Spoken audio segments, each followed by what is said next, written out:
आज हम भगवत गीता के अध्याय 7 का अध्ययन करेंगे। हम लेवल 4 से हैं और हम ग्रुप एच के वासी। हमारा प्रेजेंटेशन नंबर 33।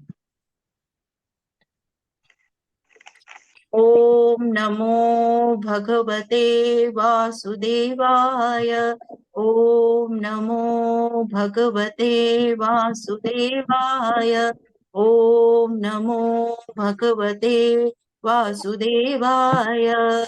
ओम अज्ञानतिमिरान्धस्य ज्ञानाञ्जनशलाकया चक्षुरुन्मिलितं येन तस्मै श्रीगुरुवे नमः। श्रीचैतन्यमनोभीष्टं स्थापितं येन भूतले स्वयं रूप कदा मह्यं ददाति स्वप्नदान्तिकं। वन्देऽहं श्रीगुरु श्रीयुत्पदकमलं श्रीगुरुं वैष्णवांश्च श्रीरूपं साग्रजातं सगण रघुनाथ वितं तं सजीवनं साद्वैतं सावधूतं परिजन सहितं कृष्ण चैतन्य देवं श्रीराधा कृष्ण पादान् सहगण ललिता श्री विशाखान्विताश्च। हे कृष्णा करुणा सिंधु दीनबंधो जगत्पते प्रवीण प्रभु जी गोपेश बोलिए। गोपिका कांत राधा कांत नमोस्तुते। तप्त कांचन गौरांगी राधे वृंदावनेश्वरी वृषभानुसुते देवी प्रणमामि हरिप्रिये। वाञ्छाकल्पतरुभ्यश्च कृपा सिन्धुभ्य एव च पतितानां पावनेभ्यो वैष्णवेभ्यो नमो नमः। नमः ॐ विष्णुपादाय कृष्णपृष्ठाय भूतले श्रीमते भक्ति वेदांत स्वामिन इति नामिने। नमस्ते सरस्वते देवे गौरवाणी प्रचारिणे निर्विशेष शून्यवादी पाश्चात्य देश तारिणे। जय श्री कृष्ण चैतन्य प्रभु नित्यानंद श्री अद्वैत गदाधर शिवासादि गौर भक्त वृंद। हरे कृष्णा कृष्ण कृष्ण हरे हरे हरे राम राम राम हरे हरे। हरे कृष्णा। तुलसी प्रणाम मंत्र। वृंदाय तुलसी देव्याय प्रियाय केशवस्य च कृष्ण भक्ति सते देवी नमस्ते नमो नमः। हरे कृष्णा प्रभु जी। अब मैं मानसी माता जी को बुलाती हूँ उनके प्रश्न का उत्तर देने के लिए। भगवत गीता के अध्याय 7 से 24वें श्लोक में कृष्ण निर्विशेषवादियों का वर्णन कैसे करते हैं और क्यों बताते हैं। हरे कृष्णा मानसी माता जी। हरे कृष्णा माता जी, धन्यवाद।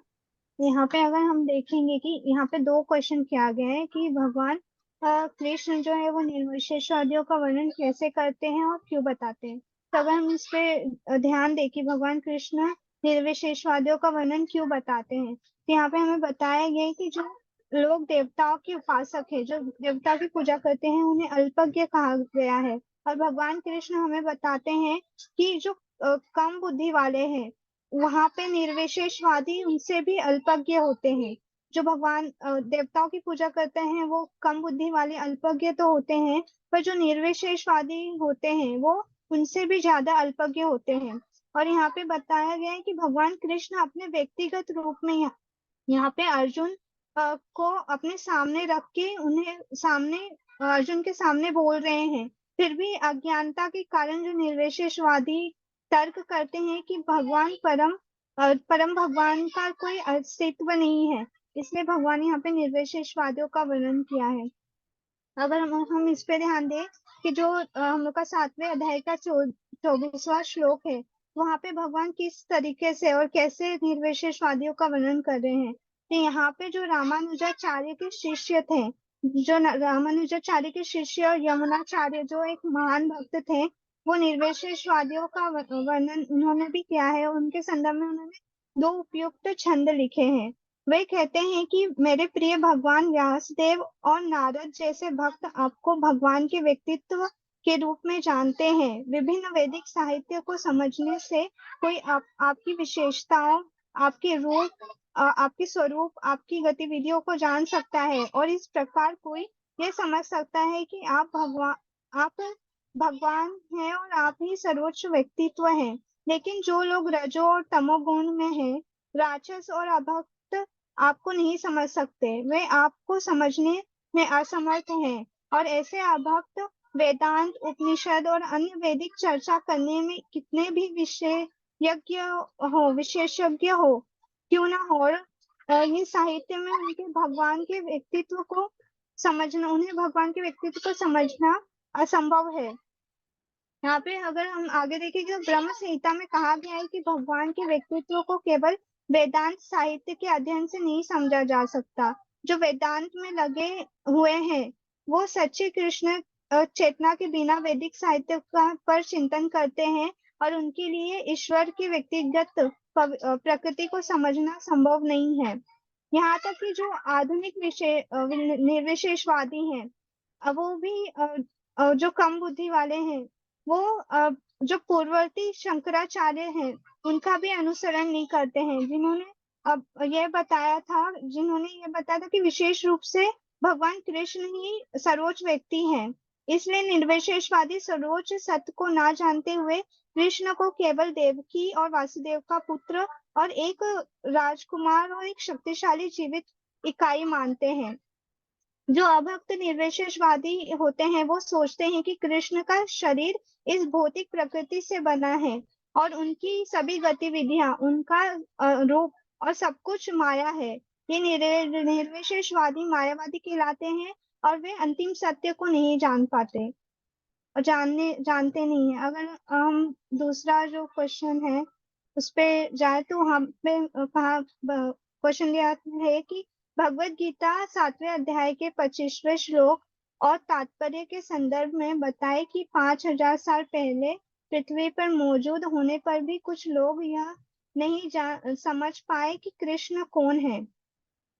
तो अगर हम इसके उत्तर पे जाएं तो यहाँ पे जो 7वें अध्याय का 25वां श्लोक है उसके तात्पर्य को अगर हम समझे तो यहाँ पे कहा गया है, इसके अर्थ में कहा गया है कि श्री कृष्ण कह रहे हैं मैं मूर्खों और मूर्खों के सामने कभी प्रकट नहीं होता, उनके लिए अपनी शाश्वत रचना उसको शक्ति द्वारा, योग माया द्वारा ढका हुआ हूँ और इस प्रकार मोहग्रस्त संसार मुझे नहीं जानता, जो कि मैं अजन्मा और अच्युत हूँ। तो यहाँ पे भगवान हमें बताते हैं कि जो भगवान का स्वरूप है उसे माया द्वारा आच्छादित कर दिया गया है और जो उनके जब कृष्ण मौजूद थे 5000 साल पहले वृंदावन में, और जब वो प्रत्यक्ष रूप से हमारे मतलब जितने भी लोग थे 5000 साल पहले उनके बीच में थे, तो जो केवल उनके जो शुद्ध भक्त थे, जो विशुद्ध भक्त थे, उनके सामने ही वो प्रकट हुए हैं। बाकी सब जितने भी लोग थे उनके सामने वो नहीं आए और उन्होंने भगवान को पहचान भी नहीं सके। तो जो दूसरे लोग थे वो मूर्ख और अभक्त थे। जैसे कि अगर हम देखें तो शिशुपाल जो थे वो भगवान की इतनी निंदा करते थे और भगवान के समर्थ में नहीं थे, फिर भी भीष्म जो थे वो भगवान के समर्थक थे और उन्होंने भगवान के व्यक्तित्व को पहचाना था। तो जो भगवान के शुद्ध भक्त होते हैं, भगवान उन्हीं के सामने अपने योग माया का जो आवरण होता है उसे हटा के उनके सामने आते हैं। बाकी जितने भी लोग अभक्त हैं या फिर भगवान के स्वरूप को नहीं समझते या फिर अल्पज्ञ है, उनके सामने भगवान अपने आप को जो उनकी शक्ति है योग माया के द्वारा आच्छादित रहते हैं। इस योग माया के पर्दे का उल्लेख गीता के 15वें अध्याय में भी किया गया है, जहाँ पे कहा गया है कि भगवान अपने दिव्य आनंद और ज्ञान रूप में ब्रह्म ज्योति की शाश्वत शक्ति से आच्छादित है और कम बुद्धिमान निर्विशेषवादी इस कारण से भगवान को नहीं देख सकते।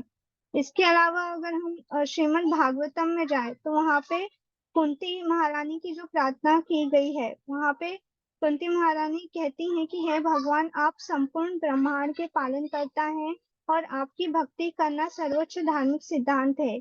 इसलिए मैं प्रार्थना करती हूँ कि आप मेरा भी पालन पोषण करेंगे। आपका दिव्य रूप योग माया से ढका हुआ है यहाँ पे भी हमें वर्णन किया गया है कि भगवान का जो रूप है वो योग माया से ढका हुआ है। ब्रह्म ज्योति अतिरिक्त शक्ति का आवरण है और आप कृपया इस चमकदार तेज को हटा दें जो मुझे आपके सच्चिदानंद विग्रह, आपके आनंद और ज्ञान के शाश्वत रूप को देखने में बाधा डालता है। यहाँ पे कुंती महारानी प्रार्थना करती हैं कि उनका जो योग माया से आवरण है, ढका हुआ है भगवान का, वो हटा दें ताकि वो दर्शन कर पाए। अगर हम श्रीमद् भागवतम में ही आगे की स्कंद में जाएंगे तो 10वें स्कंद में भी जो ब्रह्मा जी हैं, जब भगवान से प्रार्थना करते हैं तो वहां पे वो कहते हैं कि हे परम भगवान, हे परमात्मा, हे सभी रहस्यों के स्वामी, इस दुनिया में आपकी शक्ति और लीलाओं की गणना कौन कर सकता है। आप हमेशा अपना विस्तार कर रहे हैं और इसलिए कोई भी आपको समझ नहीं सकता। विद्यमान वैज्ञानिक और विद्यमान भौतिक जगत या यहाँ तक कि ग्रहों के परमाणु संविधान की जांच कर सकते हैं, लेकिन फिर भी वे अपनी ऊर्जा और शक्ति की गणना, आपकी ऊर्जा और शक्ति की गणना में असमर्थ हैं। हालांकि आप उनके सामने मौजूद होते हैं, फिर भी वो परम भगवान भगवान कृष्ण को नहीं देख सकते, जो कि अजन्मा है, बल्कि वो अविनाशी है और उनका शाश्वत रूप जो है आनंद और ज्ञान है और उनकी सभी शक्तियां अक्षय है। यहाँ पे भी देखने मिलता है कि भगवान जो निर्विशेषवादी है उनके बीच में होते हुए भी उन्हें नहीं देख पाते हैं निर्विशेषवादी। अ, अब मैं नुपुर माता जी को निमंत्रित करती हूँ कि वो आए और कृष्ण सर्वज्ञता का वर्णन करें और समझाए कि उन्हें कोई क्यों नहीं जान सकता। 7वें अध्याय के 26वें श्लोक और 27वें श्लोक से संदर्भ में। हरे कृष्ण। हरे कृष्णा प्रभु जी, हरे कृष्णा। धन्यवाद माता जी। एक मिनट, मेरा पीछे चला गया हो।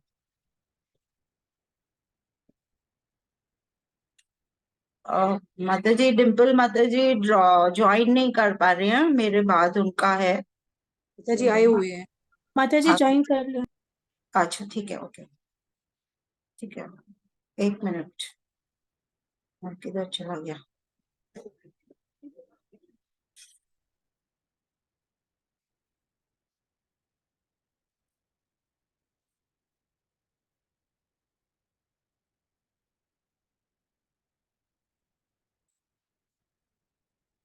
पहले प्रश्न का उत्तर मैं देना चाहूंगी एक श्लोक के साथ।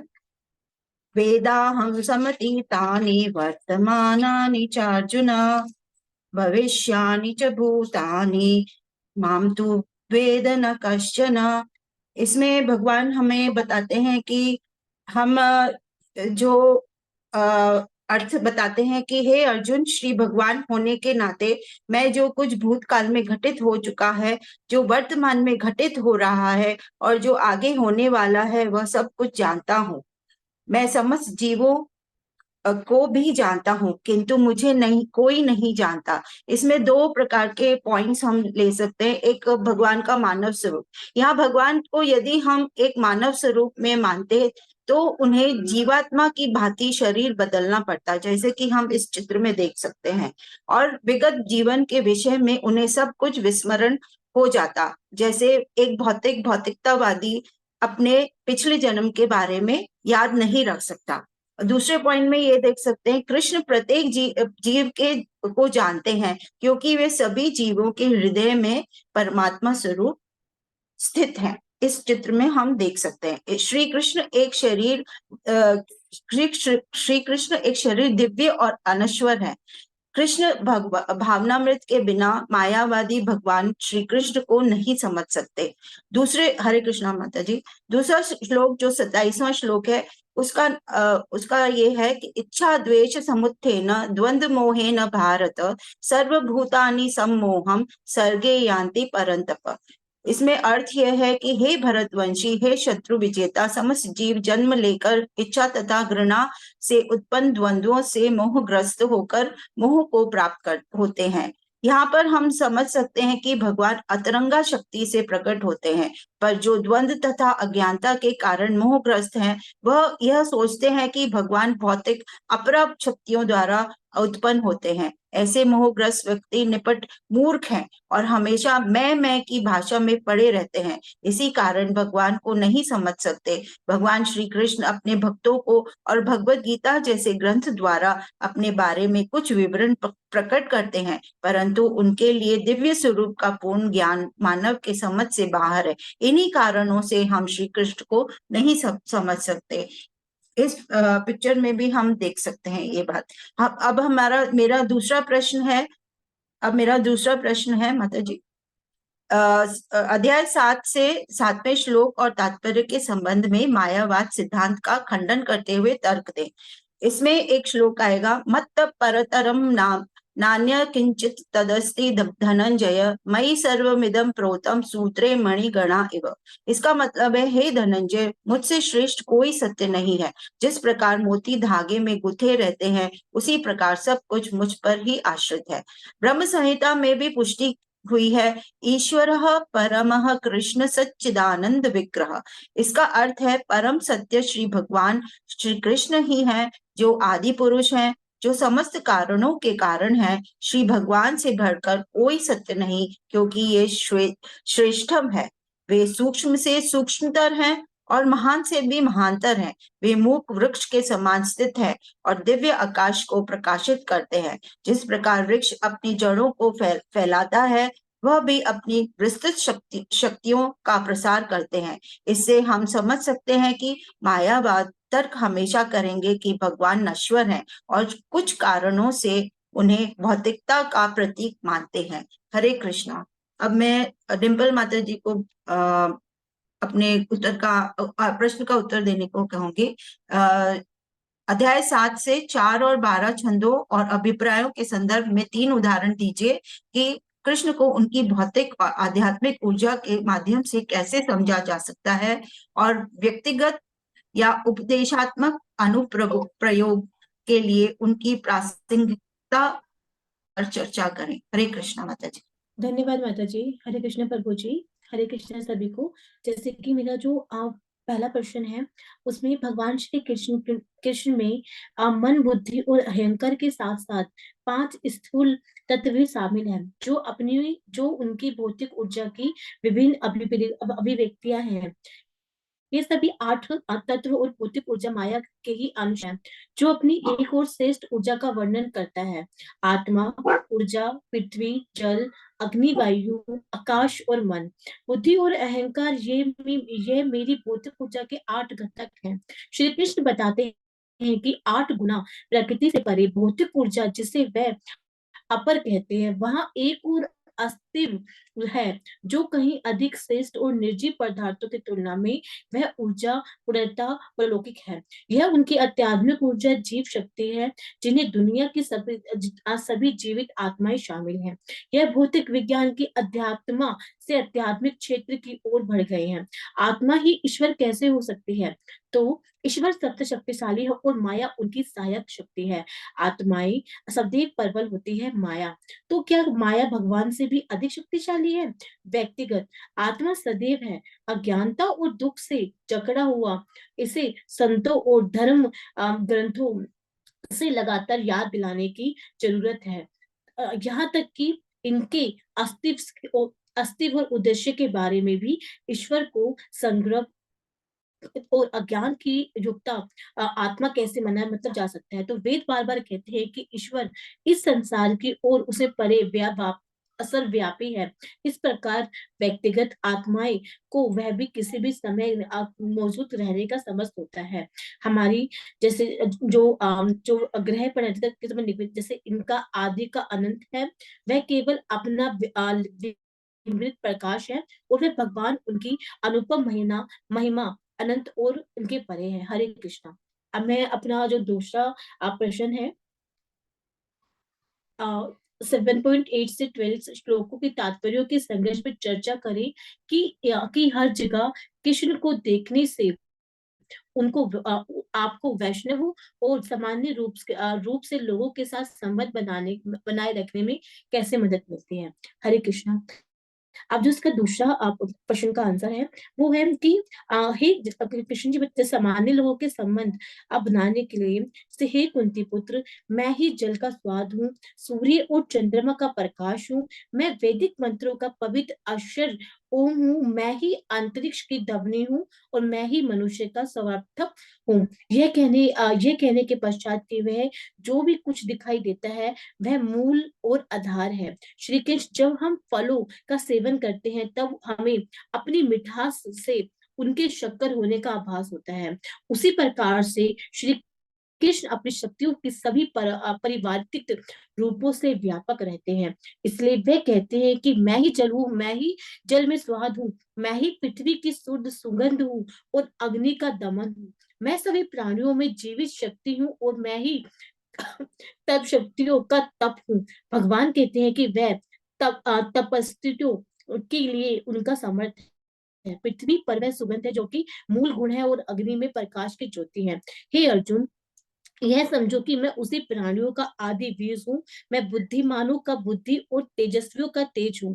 तो अब तुलसीदास जी वर्णन करते हैं कि न मैं किया न करी सकूं, सभी करता मोर, करत करावत आप हैं तुलसी तुलसी शोर। ना तो मैं रामायण की रचना की और ना ही मैं इसकी रचना करने के योग्य था। भगवान राम मेरे करता है, भगवान कृष्ण मेरे मेरे करता है। उन्होंने मेरे कार्यों और निर्देशित कार्य पर मुझे माध्यम बनाकर मुझसे काम कराया, लेकिन संसार सोचता है कि तुलसीदास सब कुछ कर रहे हैं। यह कृष्ण कहते हैं वह सभी परेशानियों के परितृप्त और बुद्धि की बुद्धि है। हरे कृष्णा। अगर मुझे कोई तो क्षमा करें। अब मैं अनुरोध करूंगी कि सुरेखा माता जी आए और बताएं और चर्चा करें कि श्री नित्यानंद प्रभु का नाश्रम पदार्थ करना श्री प्रभुपाद जी की मनोदया में कैसे परिवर्तित होगा। अपनी परिक्रिया में 7.15 श्लोका का तात्पर्य का क्या सामर्थ्य है। हरे कृष्ण।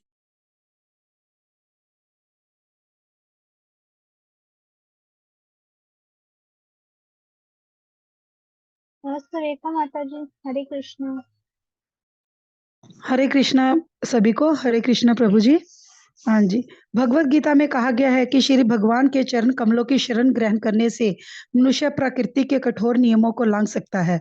यहाँ पर प्रश्न उठता है कि फिर विद्वान, दार्शनिक, व्यापारी, शासक तथा जनता के नेता भगवान श्री कृष्ण के चरण कमलों की शरण ग्रहण क्यों नहीं करते? मोह तथा रजो एवं तमो गुणों में रहकर उसकी सारी योजनाएं उसी प्रकार ध्वस्त हो जाती हैं जिस प्रकार भौतिक दृष्टि से विद्वान, वैज्ञानिक, दार्शनिक होते हुए भी हिरण्यकशिपु तथा रावण की सारी योजनाएं ध्वस्त हो गई थी। ये दुष्कृति 4 प्रकार की होती है। पहली है मूढ़। वे जो कठिन श्रम करने वाले भारवाही पशुओं की भांति निप्ट मूर्ख होते हैं। वे अपने श्रम का लाभ स्वयं उठाना चाहते हैं, अतः वे भगवान को उसे अर्पित नहीं करना चाहते। भारवाही पशु का उदाहरण गधा है। ऐसे लोग जो अपने द्वारा कर्मों के भार से दबे रहते हैं, प्राय ये कहते सुने जाते हैं कि उनके पास अमरता का विषय सुनने के लिए अवकाश नहीं है। ऐसे मूढ़ों के लिए नश्वर भौतिक लाभ ही जीवन का सब कुछ होता है, भले ही वे अपने श्रम फल का एक भी अंश का ही उपभोग कर सके। वे अपने असली स्वामी से अनभिज्ञ रहकर ये मूर्ख कर्मी माया की सेवा में व्यर्थ ही अपना समय गवाते हैं। दूसरा है दुष्कृति नराधम। नर का अर्थ है मनुष्य और अधम का अर्थ है सबसे नीच। 84 लाख योनियों में से 4 लाख मानव योनियां हैं जो मनुष्य सामाजिक तथा राजनीतिक दृष्टि से उन्नत है, किंतु जिनका अपना कोई धर्म नहीं होता वे नराधम माने जाते हैं। धर्म ईश्वर विहीन नहीं होता, क्योंकि धर्म का प्रयोजन परम सत्य को तथा उसके साथ मनुष्य के संबंध को जानना है। गीता के अनुसार विद्वान पुरुष वही है जो एक ब्राह्मण, कुत्ता, गाय, हाथी, चंडाल को समान दृष्टि से देखता है। श्री नित्यानंद प्रभु जी ने 2 भाइयों जगाई तथा मदाई नामक विशिष्ट नराधमों का उद्धार किया और यह दिखला दिया कि किस प्रकार शुद्ध भक्त नराधमों पर दया करता है। अतः जो भगवान द्वारा बहिष्कृत किया जाता है वह केवल भक्त की अनुकंपा से पुण्य अपना आध्यात्मिक भावना अमृत प्राप्त कर सकता है। थर्ड है माया पश्चज्ञाना। गीता में सीधा सरल भाषा में कहा गया है कि श्री कृष्ण ही भगवान है, न तो उनके तुल्य कोई है और न ही उनसे बड़ा। ये समस्त जीव योनियों के पिता हैं। वे निराकार ब्रह्मा तथा परमात्मा के मूल है और जीवात्मा में स्थित परमात्मा उनका अंश है। और सभी को यही सलाह दी जाती है कि उनके चरण कमलों की शरणागत बने। इन सब कथनों के बाद भी भ्रमित मनोधर्मी भगवान का उपहास करते हैं और उन्हें एक सामान्य मनुष्य मानते हैं। आध्यात्मिक जानकारी के पथ में रोड़े का कार्य करते हैं। मायाग्रस्त व्याख्याकार न तो स्वयं भगवान कृष्ण के चरणों की शरण लेते हैं और न ही अन्य को इस सिद्धांत का पालन करने के लिए शिक्षा देते हैं। फोर्थ है भाव मिश्रिता। ये श्रेणी खुले रूप से नास्तिक होती है। इनमें से कुछ तर्क करते हैं कि परमेश्वर कभी भी संसार में अवतरित नहीं हो सकता, किंतु वे इसका कोई ठोस प्रमाण नहीं बता पाते। ऐसे ही कुछ परमेश्वर को निर्विशेष रूप के अधीन मानते हैं। ऐसे लोग जिनके जीवन का एकमात्र उद्देश्य भगवान को नकारना है, श्री कृष्ण के चरण कमलों के कभी शरणागत नहीं हो सकते। ये 4 प्रकार की दुष्कृति कभी भी भगवान के चरण कमलों की शरण में नहीं जाते, भले ही सारे शास्त्र तथा आचार्य ऐसा उपदेश क्यों ना देते रहें। अब मेरा दूसरा प्रश्न है, हरे कृष्णा माता जी। श्लोक और अतिपथ्य से उपदेश में उपयोगी कम से कम 3 दार्शनिक अवधारणाओं की व्याख्या करें। पहला है आत्मज्ञान। श्लोक में आत्मज्ञान को महत्वपूर्ण ध्येय बताया गया है। यह आध्यात्मिक जागरूकता, स्वयं के साथ संबंध स्थापित करने तथा अपने आध्यात्मिक स्वरूप का अन्वेषण है। दूसरा है आत्मसमर्पण। श्लोक में आत्मसमर्पण का भी महत्व उजागर किया गया है। वह अपने को ईश्वर को समर्पित करने का अर्थ है अपनी इच्छा और कर्मों को ईश्वर के अनुसार करना। थर्ड है भक्ति। श्लोक में भक्ति की भी महत्वता बताई गई है। भक्ति का अर्थ है भगवान के प्रति प्रेम, विश्वास और समर्पण। यह भक्ति भगवान के प्रति गहरा और संवेदनशील आत्मीय आस्था का प्रतीक होता है। हरे कृष्णा। प्रभु जी, कोई त्रुटि हो तो क्षमा कीजिए। अब मैं भूपेंद्र प्रभु से अनुरोध करूंगी कि वो आए अपने प्रश्न का उत्तर दें। देव उपासकों और उनकी प्रक्रियाओं में क्या कमियां हैं? अध्याय 7 श्लोक 20 से 23 छंद और अभिप्राय से उपमाओं सहित संदर्भ दीजिए। हरे कृष्ण। हरे कृष्णा प्रभु जी, दंडवत प्रणाम। हरे कृष्णा सभी को। देव उपासकों और उनकी प्रक्रिया में 4 प्रकार की कमियां मुख्यतः पाई जाती हैं। पहला है, देवता के उपासक रजो तथा तमो गुणों से प्रभावित होते हैं। ऐसे लोग सामान्यतः भगवान के शरण में नहीं आते और अपनी छोटी छोटी इच्छाओं की पूर्ति के लिए विभिन्न देवताओं की पूजा करते हैं, क्योंकि वैदिक साहित्य में विभिन्न उद्देश्यों की पूर्ति के लिए भिन्न भिन्न देवताओं की पूजा का विधान है। दूसरा है, जीवात्मा तथा देवता दोनों ही परमेश्वर की इच्छा के अधीन है। यदि कोई भौतिक भोग करने का इच्छुक है तो इसके लिए वह उसे देवताओं से वह सुविधा चाहता है तथा भगवान उसकी इच्छा जानकर उसे उसकी योग्यता के अनुसार उसको ऐसी सुविधाएं प्रदान करते हैं जिससे कि वह अपनी भौतिक इच्छाएं पूरी कर सके। जीवात्मा तथा देवता दोनों ही परमेश्वर की इच्छा के अधीन है। जीवात्मा ना तो अपनी इच्छा से देवता की पूजा कर सकता है, ना ही देवता परमेश्वर की इच्छा के बिना कोई वर दे सकता है। तीसरा है, प्रत्येक वस्तु परमेश्वर की संपत्ति है। जीव भले ही यह भूल जाए कि प्रत्येक वस्तु परमेश्वर की है, परंतु देवता इसे नहीं भूलते। अतः देवताओं की पूजा तथा वांछित फल की इच्छा की प्राप्ति देवताओं के कारण नहीं, अपितु उनके माध्यम से भगवान के कारण होती है। अल्पज्ञानी लोग इसे नहीं जानते और मूर्खतावश देवताओं के पास जाते हैं। चौथा है, देवताओं से प्राप्त फल नाशवान होते हैं। इस भौतिक शरीर के नष्ट होते ही देवताओं से प्राप्त वरदान भी नष्ट हो जाते हैं, क्योंकि इस भौतिक जगत के भीतर सारे लोग, सारे देवता तथा उनके सारे उपासक नाशवान हैं। अतः ऐसी पूजा केवल अल्पज्ञों द्वारा ही की जाती है, परंतु भगवान से प्राप्त फल कभी नष्ट नहीं होते। हरे कृष्णा। अब मैं प्रवीण प्रभु जी से निवेदन करूंगा कि वो आए और अपने प्रश्न का उत्तर दें। उनका प्रश्न है 7.25 से 7.26 तक छंदों, तात्पर्यों और उद्धत उपमाओं के संदर्भ में बताएं कि कृष्ण स्वयं को कैसे और क्यों प्रकट नहीं करते हैं। हरे कृष्ण प्रभु जी। हरे कृष्ण प्रभु जी, धन्यवाद। हरे कृष्ण सभी को। हरे कृष्ण प्रभु जी, सादर प्रणाम। यहाँ इस प्रश्न के जो श्लोक है उसमें है कि नाहम प्रकाश सर्वस्य योग माया समावृतः मूढ़ोयम ना विजानाति लोको मामजम अव्ययम्। यहाँ भगवान कहते हैं कि मैं सभी के लिए प्रकट नहीं हूँ, क्योंकि सब मेरी अंतरंग शक्ति योग माया द्वारा आच्छादित रहते हैं। इसलिए मूर्ख और अज्ञानी लोग यह नहीं जान पाते कि मैं अजन्मा और अविनाशी। तो यहाँ हम जान सकते हैं कि भगवान सहज भी है और कठिन भी है। पर इस सहजता और कठिनता में एक बहुत बड़ा अंतर ये है कि जो भगवान सहज है वो सिर्फ अपने भक्तों के लिए है, और अगर कठिन है तो वो अभक्तों के लिए। जब हम उन्हें खोजने का प्रयास करते हैं या उनके मार्ग पर चलने का चलते हैं, तो वो खुद को प्रकट करने लगते हैं। हम उदाहरण देखते हैं, जैसे कि हम सही मार्ग पर चले तो माइलस्टोन सबको बताते हैं कि हमारी मंजिल कितनी दूर है, तो अपने आप ही प्रकट होने लगता है कि हम बिल्कुल सही दिशा में हैं। पर अगर हम एक अप्रूव्ड मार्ग पे, जो मतलब है कि जहाँ माइलस्टोन्स नहीं लगे हैं या गलत रास्ते पे हम चलेंगे, तो हमें ऐसे माइलस्टोन्स नहीं दिखाई देंगे। हम समझ सकते हैं कि इस समय हम सही रास्ते पर नहीं है। तो अब क्या हम समझ सकते हैं कि जो भक्त है, अब भक्ति की बात करते हैं कि बहुत से लोग कहते हैं कि हम भक्त हैं या वो भक्त है, तो भक्त होना मात्र एक संज्ञा धारण करना नहीं है कि एक भक्त हो गया। यह एक बहुत बड़ा सार है जिसमें कई सारे गुण होते हैं, उनका निचोड़ है। भक्त होने का अर्थ यह है कि वह भगवान में विश्वास करता हो, उनके भक्तों का भी सम्मान करता हो, उन्हें पाना चाहता हो, उनके मार्ग पर चलते हुए नियमों का भली प्रकार से पालन भी करता हो, अपने गुरु व अन्य वैष्णवों को देखकर सेवा भाव से ओतप्रोत हो जाता हो। ऐसा व्यक्ति ही भगवान का कृपा पात्र बन जाता है, और जहां भगवान उसको धीरे धीरे अपने आप को प्रकट करने लगते हैं। इसका हम लोग उत्तर देखेंगे। हरे कृष्ण माता जी। यहाँ हम लोग जो उत्तर देखेंगे, भगवान ने ये पहले ही 4.3 में कहा है कि स एवाय मया तेज योगा प्रोक्त पुरातना भक्तोसी में सखा के रहस्यम होत दुत्तमम्।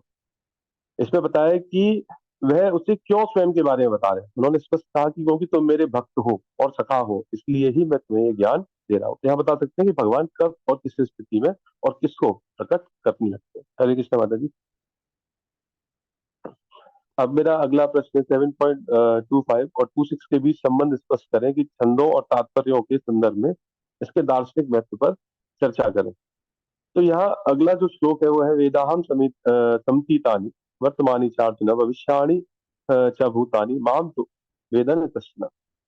इसमें भगवान कहते हैं कि अर्जुन, मैं भूत, वर्तमान और भविष्य को जानता हूँ और सभी प्राणियों को जानता हूँ, लेकिन मुझे कोई नहीं जानता। तो यहाँ हम लोग यहाँ इसके उत्तर में हम लोग देखते हैं कि भौतिक प्रकृति में हम जो जन्म जिस व्यक्ति ने ले लिया, वो ऐसे समझे कि हम लोग एक दलदल में पड़े हैं। तो भौतिक प्रकृति में सभी जीव जितने भी है वो 3 गुणों के अंतर्गत ही अपना जीवन काल पूर्ण कर रहे हैं।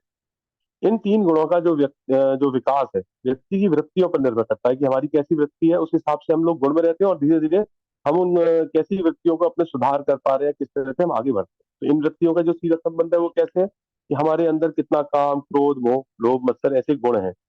तो भगवान की योग माया शक्ति द्वारा ये सभी गुण जीव के साथ रहते हैं। जितने भी गुण बताए वो सभी योग माया जो है अपने उसमें डाल के रखती है, और इन गुणों में जीव को आच्छादित पूरी तरह से रखते हैं, ढके रखते हैं। तो अज्ञान के कारण फिर जीव क्या होता है, इन्हें साथ साथ अपने बनाए रखता है और सत्य से दूर रहता है। परंतु भगवान ऐसा नहीं करते कि उसको हमेशा उसी उसमें रखते हैं। वो भगवान ऐसे अवसर भी उपलब्ध कराते हैं कि वो अज्ञानता से बाहर निकले, उन्हें समझे और फिर अपना धीरे धीरे आगे बढ़े। तो अपने गुणों पर नियंत्रण करें और धीरे धीरे फिर उनका समझ भी करें। सबसे पहले हमें उनको नियंत्रण करना और धीरे धीरे फिर उन गुणों को हमें खत्म करना। तो ऐसी स्थिति में क्या करता है कि वह पहले तमोगुण से रजोगुण में जाता है और उसके बाद फिर रजोगुण से सतोगुण में भी चला जाता है, और जब पूर्ण शमन कर ले, उनको बिल्कुल खत्म कर ले, तो फिर वो शुद्ध सतोगुण में भी स्थित हो जाता है। तो इस पूरी प्रक्रिया में जो सबसे आवश्यक वह है कि वह ज्ञान, ज्ञान के माध्यम से ही ऐसा कर पाया। अब ये ज्ञान ज्ञान कहाँ मिलेगा? ज्ञान मिलेगा किसी प्रमाणिक गुरु की शरण में जाने पर। तब वो जीव जान पाएगा कि उसके ऊपर एक परम नियंता है जो सब कुछ देख रहा है और सब कुछ जानता है। तो वह हमारे भूत, वर्तमान व भविष्य से भली भांति परिचित है। जहाँ भगवान ये कहते हैं कि मैं तो जानता हूँ सभी को, परंतु सभी मुझे नहीं जानते। तो वो ज्ञान के माध्यम से ही हम जान पाएंगे कि भगवान कौन है, या हम लोगों का भी एक अतीत है, भूत है, और भविष्य में भी अगर हम अच्छे कार्य करते हैं तो भगवान के साथ जुड़ पाएंगे। तो ऐसा एक मुंडक उपनिषद में भी आता है कि समाने वृक्षे पुरुषो निगमनो निशाया सोचती मुह्यमान। ऐसा ज्ञान पाने में अगर कोई व्यक्ति सफल हो जाए तो वो भगवान के विषय में ठीक प्रकार से जान लेता है और उनके महत्व को समझते हुए स्वयं को उन्हें समर्पित करता है और अंत में भगवान को प्राप्त कर लेता है। हरे कृष्णा। हरे कृष्णा माता जी। अब इसके बाद में भूपेंद्र प्रभु का आमंत्रित करूंगा कि अपने प्रश्न 7.28 श्लोक और तात्पर्य के संदर्भ में कृष्ण भक्ति के अभ्यास के लिए एक शर्त के रूप में पुण्य कर्म के महत्व का मूल्यांकन करें। हरे कृष्ण। हरे कृष्णा प्रभु जी, धन्यवाद। श्लोक भगवत गीता श्लोक 7.28 येषां त्वंत गतम पापम जनानां पुण्य कर्माणाम ते द्वंद्व मोह निर्मुक्ता भजन्ते माम दृढ़वतः। जिन मनुष्यों ने पूर्व जन्म में तथा इस जन्म में पुण्य कर्म किए हैं और जिनके पाप कर्मों को पूर्णतः उच्छेदन हो चुका है, वे मोह के द्वंद्व से मुक्त हो जाते हैं और वे संकल्प पूर्वक मेरी सेवा में तत्पर होते हैं। इस श्लोक में भगवान दिव्य पद को प्राप्त करने की योग्यता का वर्णन करते हैं। दिव्य पद को प्राप्त करने की योग्यता है पाप का नाश करना और पुण्य कर्मों को अर्जित करना। पाप का अर्थ है 4 नियमों का पालन करना। पुण्य का अर्थ है आध्यात्मिक पुण्य। केवल ऐसे भक्त भक्ति स्वीकार करके भगवान के दिव्य ज्ञान को प्राप्त कर सकते हैं जिन्होंने धर्म के विधि विधानों का अभ्यास करके पुण्य कर्म तथा पाप कर्मों को जीतने में अपना जीवन लगाया है। केवल पुण्य के बल पर भक्ति प्राप्त नहीं की जा सकती, लेकिन पुण्यशाली लोग उनकी धर्म परायणता के कारण शुद्ध भक्तों की कृपा प्राप्त कर सकते हैं और शुद्ध भक्तों की कृपा से भक्ति प्राप्त की जा सकती है। हरे कृष्णा प्रभु जी। अब मैं मानसी माता जी से निवेदन करूंगा कि वहाँ आए और हमारी प्रेजेंटेशन को समाप्ति की ओर ले जाएं। हरे कृष्णा माता जी। हरे कृष्णा। अब हम वैष्णव प्रणाम मंत्र करते हुए वैष्णव से क्षमा मांगते हैं। हरे कृष्णा। वाञ्छाकल्पतरुभ्यश्च कृपा सिन्धु भैव च पतितानां पावनेभ्यो वैष्णवेभ्यो नमो नमः। हरे हरे कृष्णा कृष्णा हरे हरे कृष्णा कृष्ण कृष्ण हरे हरे हरे हरे राम राम हरे राम राम राम हरे हरे हरे कृष्ण। हरे कृष्णा। सर्व कृष्ण अर्पणम। हमारा presentation number 33 Bhagavad Gita group 8 से नुपुर माता जी ग्रुप लीडर हैं। 50 डिजाइनर में मानसी माता जी। प्रस्तुति सदस्य में मानसी माता जी, नुपुर माता जी, डिम्पल माता जी, सुरेखा माता जी, भूपेंद्र प्रभु जी एंड प्रवीण प्रभु जी। प्रभु जी अगर किसी प्रकार की त्रुटि हुई हो तो क्षमा कीजिएगा। हरे कृष्ण। हरे कृष्णा प्रभु जी, क्षमा चाहेंगे। हाँ, धन्यवाद माता जी। क्षमा क्षमा प्रेजेंट करने के लिए क्षमा। वैष्णव कोई क्षमा नहीं, वैष्णव की तो ये क्वालिटी होती है कि वो हमेशा ही क्षमा मांगता रहता है। क्योंकि जो गुरु महाराज से जब भी किसी भी गुरु महाराज, ऐसा नहीं कि हमारे गुरु महाराज से पूछोगे ना कि आपको तो सब पता ही है, वो बोलेंगे हम कुछ भी नहीं है। ठीक है, हमें कुछ नहीं पता। जबकि उन्हें भगवान की शक्ति ऐसी होती है कि वो सब जानते हैं कि भविष्य में क्या होने वाला है और पहले क्या बीत चुका है। तो ये बैचलर की क्वालिटी होती माता जी, उसको हमेशा ही दास बन के रहना चाहिए कि दीक्षा के बाद इसलिए नाम में दास लग जाता है। अब ये प्रेजेंटेशन अगर देखें तो इसमें बड़ा कॉम्प्लिकेटेड चीजें होती, तो इसको सरल करने के लिए हम एक कहानी सुनाते हैं जो हमें भी गुरु महाराज ने सुनाई थी, हमने सुनी थी। तो उसको सुनाते हैं, उससे आप ये समझ सकते हैं कि उसी से मतलब प्रश्न होगा, क्वेश्चन होगा, उसी से होगा। एक बहुत अच्छा पढ़ा लिखा व्यक्ति जो कि थोड़ा थोड़ा भक्त भी था, बहुत थोड़ा थोड़ा था, ठीक है, भक्त था। उसको ससुराल जाना था लेकिन वो अंधा था। तो उसको ससुराल जाना था, उसके साथ कोई नहीं साथ देने वाला। तो वो ऐसे ही जा रहा था, तो उसने एक उसको मिले पर्सन, तो उसने बोला कि आप मेरी मदद कर सकते हैं क्या? अगर आप उधर जा रहे हैं तो मुझे छोड़ सकते हो क्या मेरे ससुराल तक? उसने पता बता दिया। अब जो मिला था वो बहुत ही मतलब बिजी व्यक्ति था, जो कि भगवान की भक्ति भी करता था और पैसे भी कमाता था, दोनों चीजें। तो उसने बोला कि इनके साथ जाएंगे तो बहुत दूर होगा, तो क्यों ना इनको ऐसा कर देता हूँ कि इनका भी काम हो जाए और मेरा भी काम हो जाए। तो उसने बोला कि देखो, एक काम हो सकता है, आप पहुंच भी जाएंगे और मेरा भी काम हो जाएगा। जो मेरी गाय है, ये डेली वहां जाती है, उसी गांव में जाती है, वहां के लोग इसको खिलाते पिलाते हैं। तो आप इसे इसकी रस्सी पकड़ लीजिए और आप जहां जहां ये जाए आपको कुछ नहीं करना, आपको वहीं वहीं जाना है, तो सीधे उसी गांव में जाएगी ये। और जैसे ही गांव में पहुंचे तो आप पूछ लेना कि उनका घर कहाँ पे है। गांव तो पहुंच ही जाएंगे, गांव बोल देना कि हम आ गए, उनके घर जाना है। अब उन्होंने विश्वास कर लिया। अब गाय जब वहां से चली तो गाय का कोई रास्ता, रोड तो होता नहीं हमारे जैसे कि उसमें टायर लगे हुए, तो रोड पे ही चलेगी। वो नाले से खेत से जहां जहां मिला वो उन्हें बेचारे को दिखाई नहीं दे रहा। वो कभी नाले से गुजर रही, कभी खेत से, कभी मिट्टी से, कभी राख से।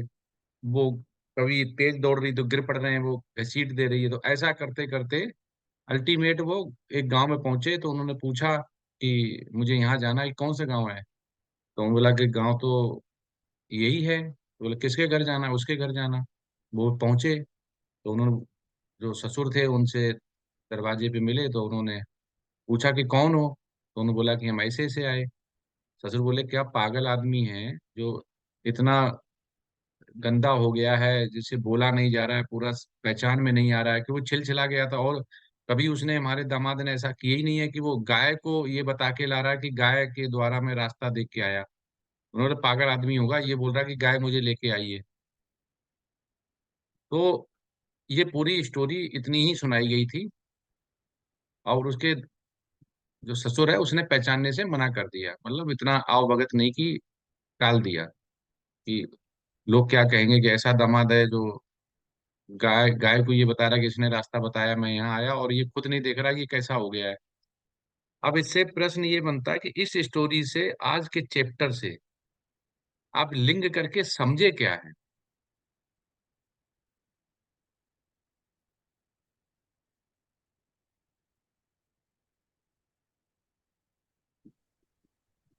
हरे कृष्णा। प्रणाम प्रभु जी। भगवान के ऊपर विश्वास करके वो इसने भक्ता तो विश्वास ही था कि जो भी होगा ठीक ही होगा, भगवान जो करते हैं अच्छा ही करते हैं, तो उसी विश्वास में गाय के साथ चला गया। माता प्रभु जी, जी, यही भगवान पे सीन तो है। विश्वास जब करेगा ना, जब वो भक्त होगा। तो मैंने पहले ही शब्द बोला कि वो भक्त था। किसका भक्त था मैंने ये तो नहीं बोला। वो मनुष्य का भक्त था, स्त्री का भक्त था, देश का भक्त था, गाय का भक्त था, मनुष्य का भक्त था। भक्ति तो बहुत तरह से होती है ना, सेवक तो बहुत तरह से हो सकता है। तो वो भगवान पे अगर विश्वास करता तो वो भगवान उसकी जरूर मदद करते। तो यहाँ पे प्रश्न यही है कि उसकी मदद क्यों नहीं हुई, उसके साथ ऐसा क्यों हुआ। तो इसी में प्रश्न में तो आंसर है कि हम इसको कैसे समझते हैं आज बिल्कुल। हरे कृष्णा हाँ। प्रभु। हाँ। हरे कृष्णा प्रभु जी। हाँ, प्रभु बताइए जी, प्रभु। इसका तात्पर्य ये समझ में आता है इससे कि उसे उसने क्या कहते हैं, मतलब एक ऐसे एक जानवर पर विश्वास किया। मतलब वो आ, अगर वो चाहता तो पता पूछ सकता था, लेकिन गाय की पूंछ पकड़ के घूमता रहा वो जंगल में। इसी तरह से यदि किसी देवता या किसी इस तरह से अगर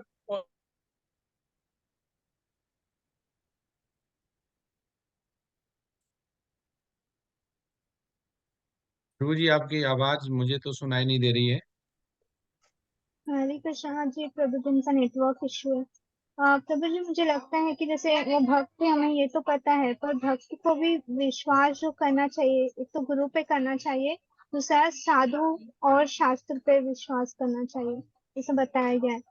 किसी भी मतलब किसी भी निर्विशेषवादी हो गया या फिर अभक्त भी हो गया, उन पे विश्वास नहीं करना चाहिए। तो मुझे लगता है कि इसकी वजह से हमें मतलब वो भक्त को इतनी कठिनाइयों का सामना करना पड़ा, और अंत में विश्वास भी जो था उनके ससुर का उनको नहीं मिला।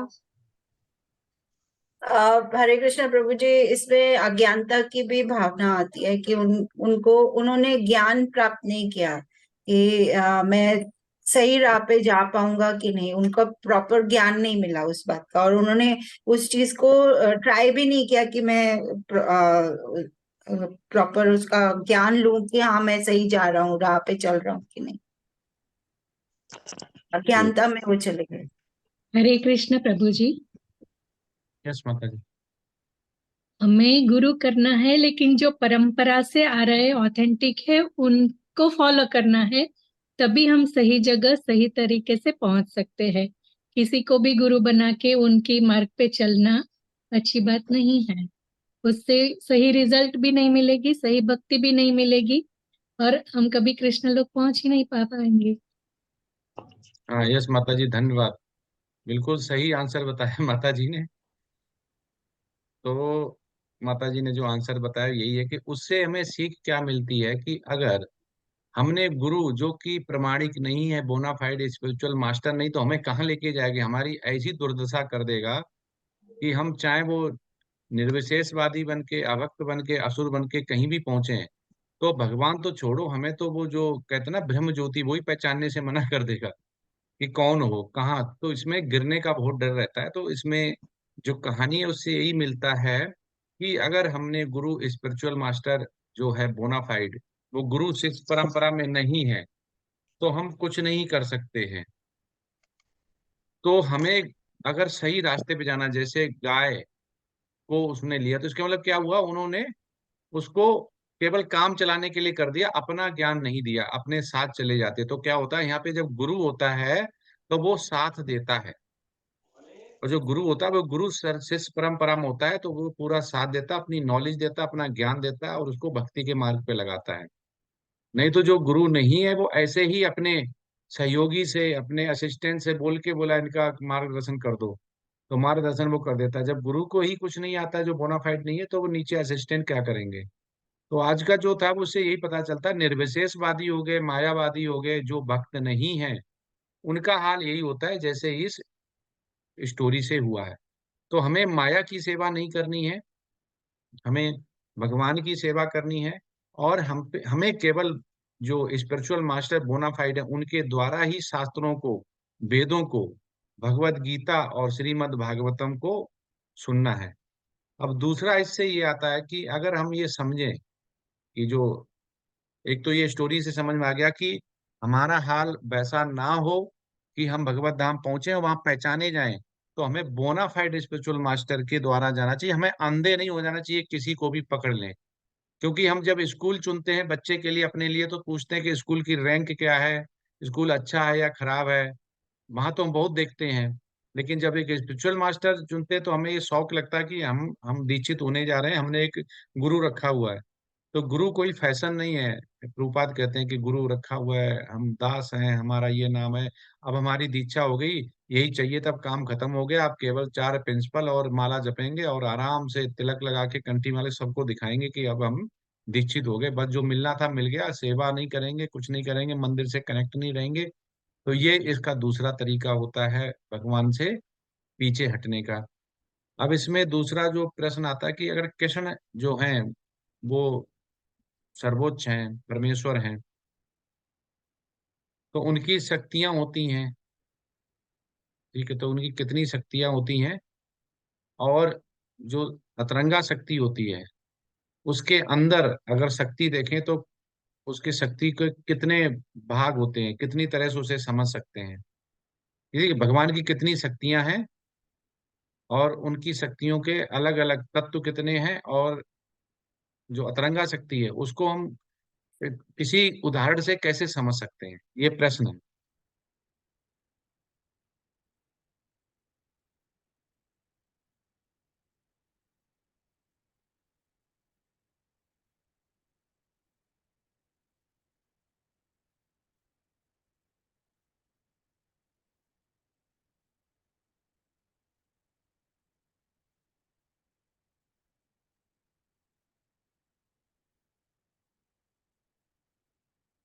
हाँ, यस, हेलो,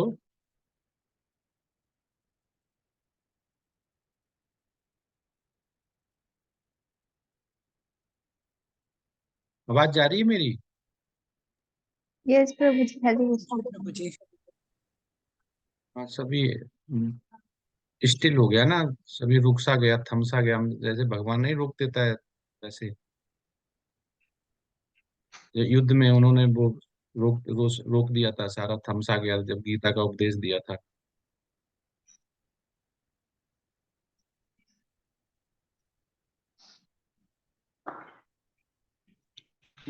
प्रभु जी, सचित और आनंद, 3 तरह की शक्तियां होती हैं प्रभु जी। किसमें शक्तियां होती हैं 3 तरह की? भगवान में 3 शक्तियां, सचित और आनंद, इसीलिए सच्चिदानंद कहते हैं भगवान को। तो फिर वो बहिरंगा, तटस्था, अतरंगा क्या होती हैं? हमने 3 शक्तियां ये सुनी है। जी प्रभु।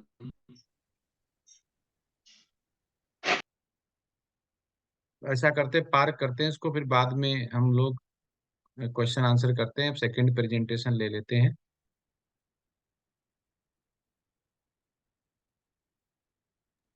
प्रभु जी, उपेंद्र प्रभु जी को बुलाना है।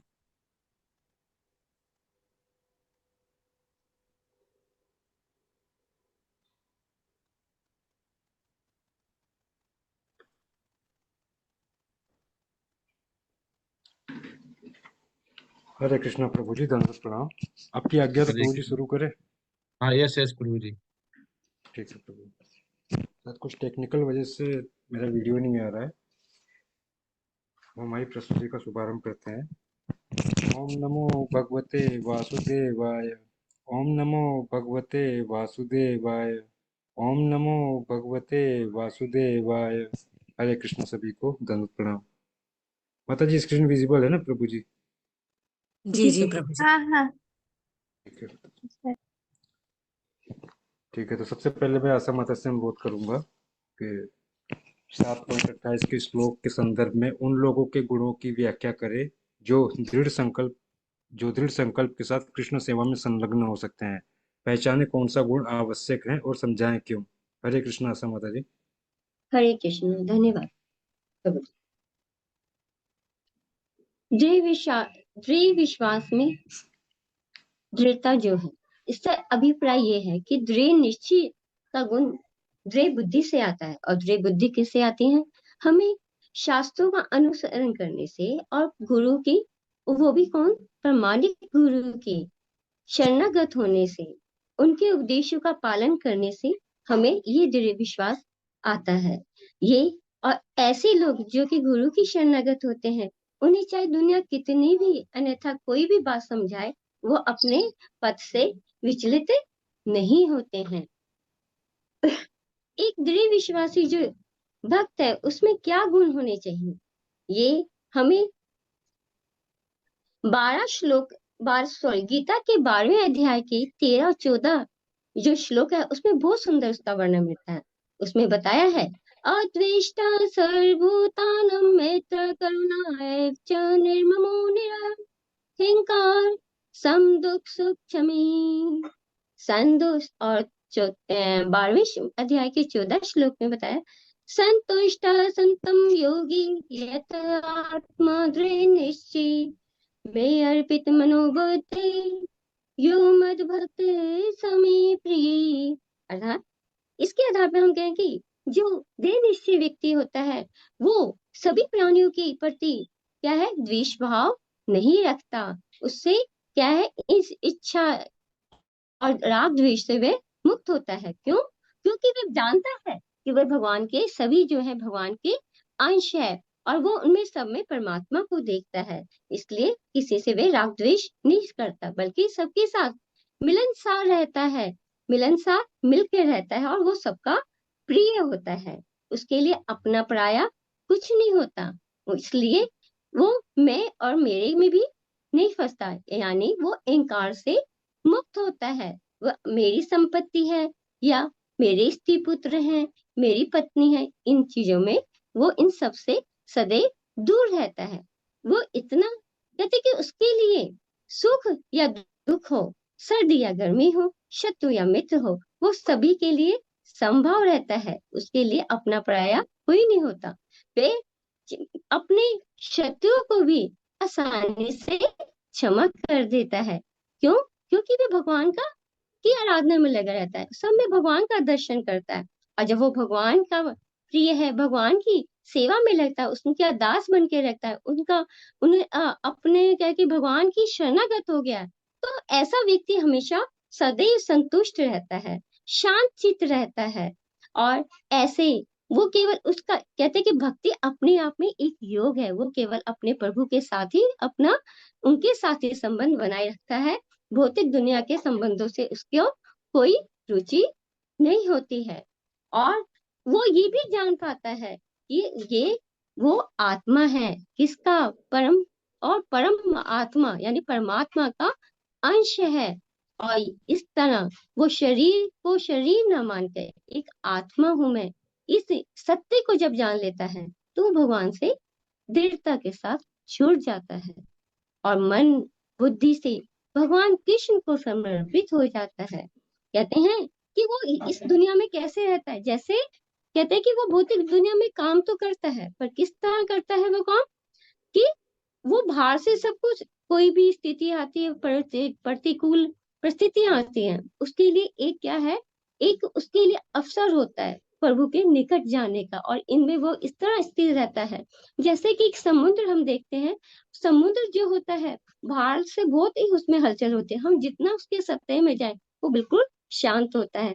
तो भक्त भी ये जो है बिल्कुल इस तरह ही होते हैं। और ये सारे गुण हमें गीता के दूसरे अध्याय के, हाँ कह लीजिए दूसरे अध्याय के 52 श्लोक से लेके हमें 70 श्लोक में भी हमें ये सारे गुण देखने को प्रभु कृष्ण ने इसमें हमें वर्णन किया हुआ है, उनके गुण बताए हैं। हरे कृष्ण। धन्यवाद माता जी। आगे बढ़ते हैं। भी नेक्स्ट क्वेश्चन के लिए अर्चना माता से अनुरोध करेंगे। भगवत गीता अध्याय 3.10 से 16 और अध्याय 7 से 20, अध्याय 7 20 से 23 और अध्याय 9 20 से 25 के उपयुक्त श्लोकों, तात्पर्यों और उपमाओं के संदर्भ में अपने शब्दों में कृष्ण की देवता पूजा के विश्लेषण की व्याख्या करें। हरे कृष्णा।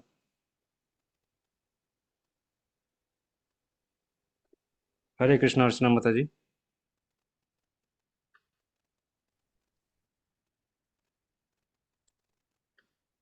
माता जी आपकी आवाज नहीं आ रही। माता जी अनम्यूट करें। जी हरे कृष्णा प्रभु जी, हरे कृष्णा सभी को। जी भगवान कृष्ण ने देवताओं और मनुष्यों को रचा और यज्ञ करने को कहा। यज्ञ करने से देवता प्रसन्न होंगे और देवता उनकी आवश्यकताओं को पूरा करेंगे। इस तरह मनुष्यों और देवताओं के सहयोग होगा और संपन्नता होगी। परंतु जो देवताओं को अर्पित किए बिना भोगता है वह चोर के समान है।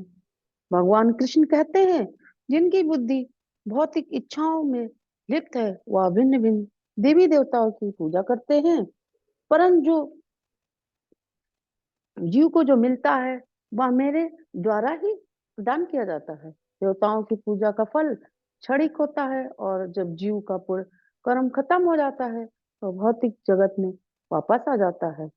देवताओं की पूजा करने वाला देवलोक को जाता है और भगवान कहते हैं जो मेरी पूजा करता है वह मेरे साथ मेरे धाम में निवास करता। हरे कृष्णा। धन्यवाद माता जी। आगे बढ़ते हैं। अभी प्रियंका माता से अनुरोध करेंगे।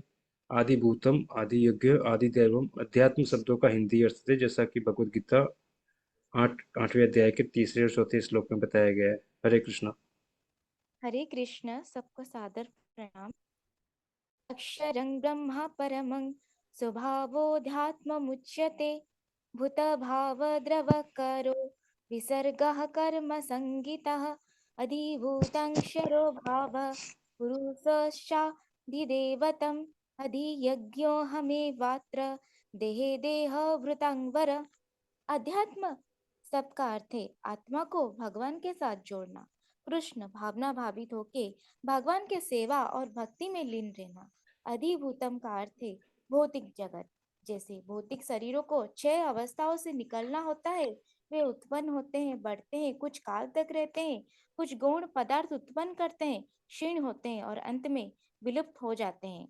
अधियज्ञ का अर्थ है परमात्मा जो यज्ञ के स्वामी है।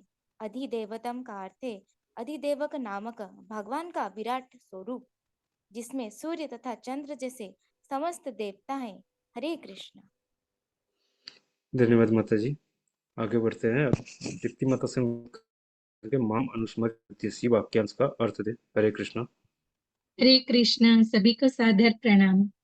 तस्मात् सर्वेषु कालेषु मामनुस्मरयुध्य च मय्यर्पितमनोर्बुद्धिर् मामैवैष्यत संशयः।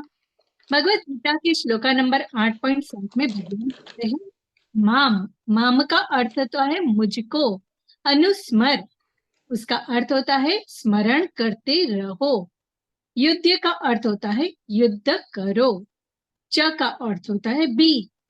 भगवान जी अर्जुन जी से कहते हैं कि तुम्हें सदैव कृष्ण रूप में मेरा चिंतन करना चाहिए एवं साथ ही युद्ध करने के कर्तव्य को भी पूरा करना चाहिए। यह उपदेश भौतिक कार्यों में व्यस्त रहने वाले समस्त व्यक्तियों के लिए बड़ा महत्वपूर्ण है। भगवान ये नहीं कहते कि कोई अपने कर्तव्य को त्याग दे। मनुष्य इनको करते हुए भी, हरे कृष्ण का जाप करते हुए, चिंतन कर सकते हैं और धीरे धीरे भौतिक कलमश से मुक्त हो सकते हैं। अपने मन और बुद्धि को कृष्णमय करके अंत में परम धाम कृष्ण लोक को प्राप्त कर सकते हैं, इसमें कोई संदेह नहीं है। हरे कृष्ण। धन्यवाद माता जी। आगे बढ़ते हैं। सुमित प्रभु से अनुरोध करेंगे योग बलिना शब्द की व्याख्या करें। हरे कृष्ण।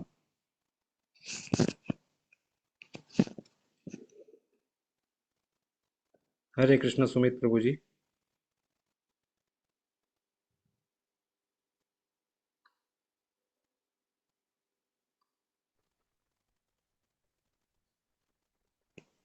सुमित प्रभु जी आप म्यूट हैं। हरे कृष्णा प्रभु जी। जी प्रभु जी। आवाज आ रही है? जी प्रभु जी। प्रयाण काले मनसा सा चलेन भक्त्या युक्तो योग बलेन च भुरु मध्यो प्राणवेश्य साम्यक संत परम मुद्यत दिव्यम।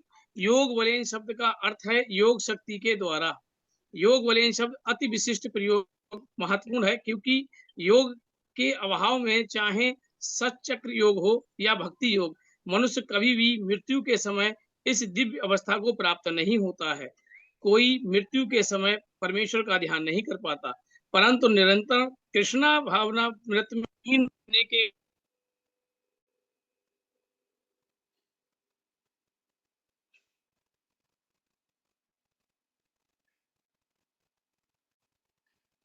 प्रभु जी आवाज नहीं आ रही है। हरे कृष्ण।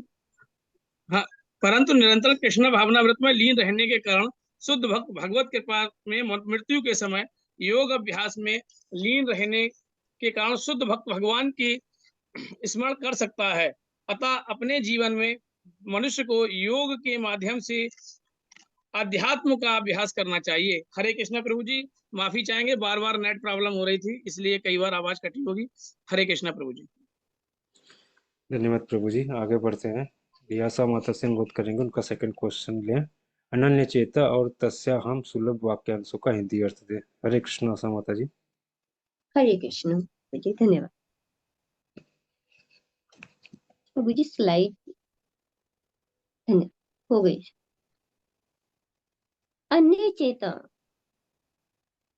का अर्थ अभी है अन्य चेता संततम यो माम स्मरति नित्यशः तस्याम सुलभ पार्थ नित्य युक्तस्य योगिना।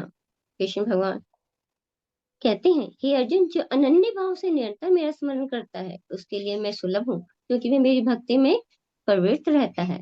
यहाँ अनन्य चेता का अर्थ है अविचलित मन, अर्थात कि मन विशेष रूप से भगवान में लगाना है, उनमें लीन करना है। तस्से उसे अहम मैं हूँ, असुलभ सरलता से प्राप्त होना।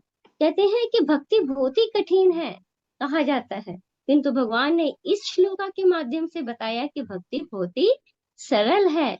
किसे में वो सरल कैसे सरल है कि जो भगवान में मन लगा लेगा, उनकी भक्ति कर लेगा, उनकी शरणागत हो जाता है, निरंतर उनका स्मरण करेगा, तो भगवान उन्हें क्या है शीघ्रता से मिल जाते हैं और उन्हें भक्ति प्राप्त होती है। कहते कि यही भाव, यही सब कुछ भगवान श्री कृष्ण ने गीता के 9वें अध्याय के 22वें श्लोक में भी कहा है, अन्याशा चिंतयन्तो माम। और ये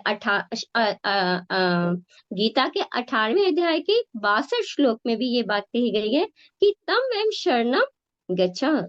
और 18 अध्याय की 66 अध्याय श्लोका में भी भगवान बड़ा सुंदर कहते हैं कि माम एकम शरणम व्रज, कि भगवान की जो शरण आएगा भगवान उसे अवश्य ही प्राप्त होंगे। भागवतम में भी 11.12.15 में कहा गया है कि माम एकम एम शरणम आत्मानम सर्व देहिनम। हरे कृष्ण प्रभु जी। धन्यवाद माता जी। आगे बढ़ते हैं। स्मिता माता से अनुरोध करेंगे दुखालयम शब्द का हिंदी अर्थ दें। हरे कृष्ण। धन्यवाद प्रभु जी। हरे कृष्ण सभी को। हरे कृष्ण। मामुपेत्य पुनर्जन्म दुःखालयम शाश्वतम नाप्नुवन्ति महात्मानः संसिद्धि परमां गतः। भगवान कहते हैं, मुझे प्राप्त करके महापुरुष जो भक्ति योगी हैं कभी भी दुखों से पूर्ण इस अनित्य जगत में नहीं लौटते, क्योंकि उन्हें परम सिद्धि प्राप्त हो चुकी होती है। क्योंकि यह नश्वर जगत जन्म जरा मृत्यु तथा क्लेशों से पूर्ण है, अतः जो परम सिद्धि प्राप्त करता है और परम लोक कृष्ण लोक या गोलोक वृंदावन को प्राप्त हो जाते हैं, वहां से आना कोई नहीं चाहता। इस जगत में सर्वोच्च लोक से लेकर निम्नतम सारे लोग दुखों के घर है, जहाँ जन्म तथा मरण का चक्कर लगा रहता है। जीवन का अंत में मेरा स्मरण करते हुए शरीर का त्याग करते हैं, वह तुरंत ही मेरे स्वभाव को प्राप्त करते हैं। इसमें रंच मात्र भी संदेह नहीं है। शरीर त्यागते समय मनुष्य जिस जिस भाव से स्मरण करता है, वही उस भाव में निश्चित रूप से मुझे प्राप्त होता है। हरे कृष्ण। धन्यवाद माता जी। आगे बढ़ते हैं। प्रियंका माता से अनुरोध करेंगे सत्य, त्रेता, द्वापर और कलयुग और एक कल्प वर्ष अवधि की सूची बनाए। हरे कृष्ण। हरे कृष्ण। सहस्रयुगपर्यन्तम् अहर्यद् ब्रह्मणो विदुः रात्रिं युगसहस्रान्तं तेहोरात्रविदो जनः। सत्ययुग की अवधि 17,28,000 वर्ष होते हैं और त्रेता युग की अवधि 12,96,000 वर्ष होते हैं। द्वापर युग की अवधि 8,64,000 वर्षों के होते हैं और कलयुग 4,32,000 वर्षों के होते हैं। एक कल्प वर्ष अर्थात सत्य, त्रेता, द्वापर तथा कली ये चतुर्युग के 1,000 चक्र जो ब्रह्मा जी के एक दिन है अर्थात 4 अरब 32 करोड़ वर्षों के होते हैं। हरे कृष्ण।